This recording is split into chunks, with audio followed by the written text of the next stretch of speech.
ہم نے اسٹیپ دیے ہیں وہ میں بہت جلد آپ کے ساتھ شیئر کریں گے. اس پریس کانفرنس کے بعد ابھی آپ کے ساتھ انشاءاللہ تعالی ہم آپ کے ساتھ اس کی ایگزیکٹو سمری ریفر کریں گے. میرے پاس اس کی کاپی بھی موجود ہیں, یہ بھی آپ کے سامنے انشاءاللہ تعالی شیئر کریں گے. یہ 168 پیج کی ہے انشاءاللہ تعالی. 168 پیج کا جو ہمارا پاکستان تحریک انصاف کا مینیفیسٹو ہے, یاد رکھے ہم ہمیشہ کہتے ہیں کہ ہم ان سب سے ڈفرینٹ ہیں. انشاءاللہ آپ یہ پڑھیں گے تو عوام کو بھی پتہ چل جائے گا کہ خان صاحب کا ویژن, خان صاحب کی پارٹی, خان صاحب پاکستان کے لیے جو درد ہے وہ باقی سب سے ڈفرینٹ ہے. انشاءاللہ یہ ہم آپ کے ساتھ شیئر کریں گے.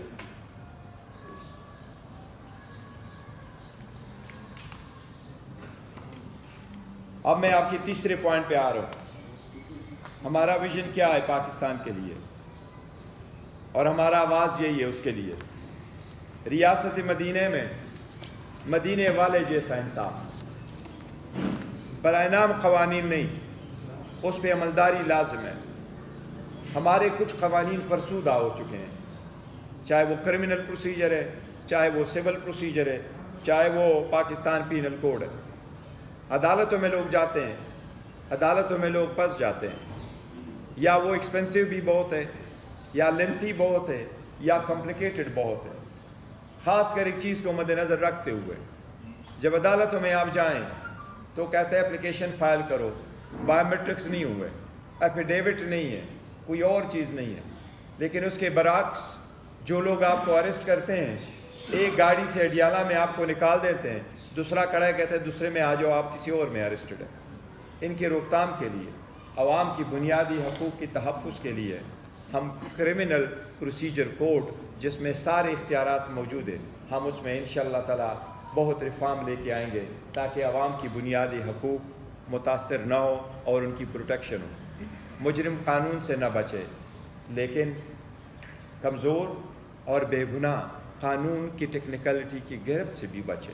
اس کی طرف ہم انشاءاللہ تعالی زیادہ تر لیگل ریفارمز وہ ہم آپ کے ساتھ ابھی شیئر کریں گے. یہ ہم پراپرلی ایڈریس کریں گے, اور اس میں جو پروسیجر طریقہ کار ہم نے لے کے آنا ہے, اریسٹ کا بھی طریقہ کار, ٹرائل کا شروع ہونا, جس طریقے سے ہم نے سمجھا اور ہم پہ تو جس طریقے سے گزرا ہے 2 سالوں میں, ان سب کو مد نظر رکھتے ہوئے ہم جنرل پبلک کے لیے انشاءاللہ تعالی اس کو لے کے آئیں گے. اب میں آپ کے ساتھ چوتھا حکومت ریلیٹڈ ویژن شیئر کروں گا. نیا پاکستان اور نیا تبدیلی کا نظام, نیا پاکستان اور نئی تبدیلی کا نظام. آپ کو یہ پتہ ہے کہ ایک ڈیموکریٹک پروسیس میں پرائم منسٹر چیف ایگزیکٹو ہوتا ہے, اس کا ایک بہت بڑا رول ہے. اس لیے پاکستان تحریک انصاف پہلی مرتبہ جب ہم پاور میں آئیں گے انشاءاللہ تعالی ہم آئینی ترامیم انٹروڈیوس کرائیں گے. ہمارے آئینی ترمیم میں ایک شق یہ شامل ہوگی کہ ہم آئندہ انشاءاللہ تعالی وزیر اعظم کا انتخاب ڈائریکٹلی عوام سے کرائیں گے. اب وزیر اعظم ڈائریکٹلی عوام کی مرضی سے منتخب ہو کے آئے گا. وزیر اعظم کا انتخاب صرف چنے ہوئے MNAs کی انتخاب کے ووٹ پہ منحصر نہیں ہوگا. تو ہم ریولوشنائز کریں اس پروسیس کو.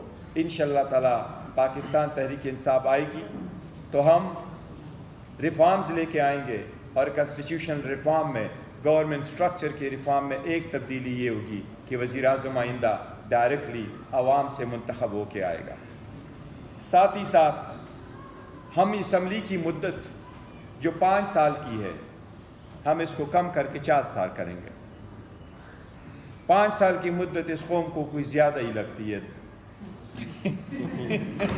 اس لیے کہ پہلے ایسے کہ کوئی لوگ شروع کرے اور آپ کے خلاف, اس لیے ہم اس کو میجر ڈیموکریٹک کنٹریز کے مطابق کرتے ہوئے اسمبلی کی مدت ہم 5 سے 4 سال پہ لے کے آئیں گے. اسی طرح سینٹ کی مدت جو 6 سال ہے اس وقت, اس کو کم کر کے ہم 5 سال کے لیے کریں گے. اور ساتھ ہی ساتھ ہم سینٹ میں بھی ریفارم لے کے آنے والے ہیں انشاءاللہ.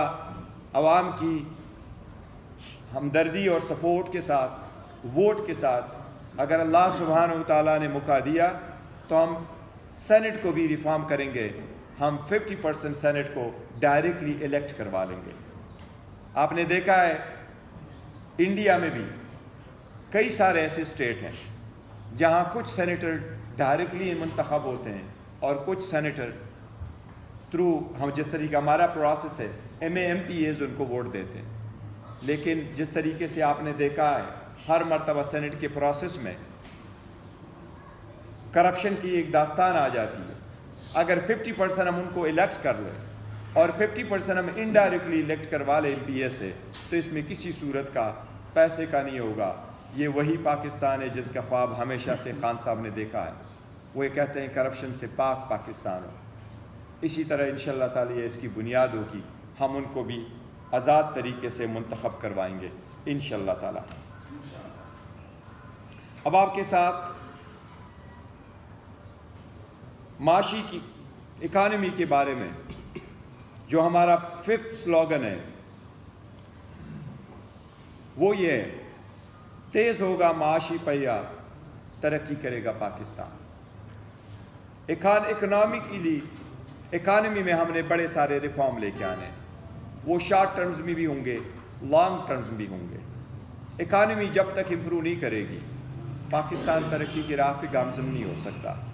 ان کے لیے اسٹیبل گورنمنٹ، سخت ڈیسیجنز، رول آف لا اور کنسسٹنسی چاہیے۔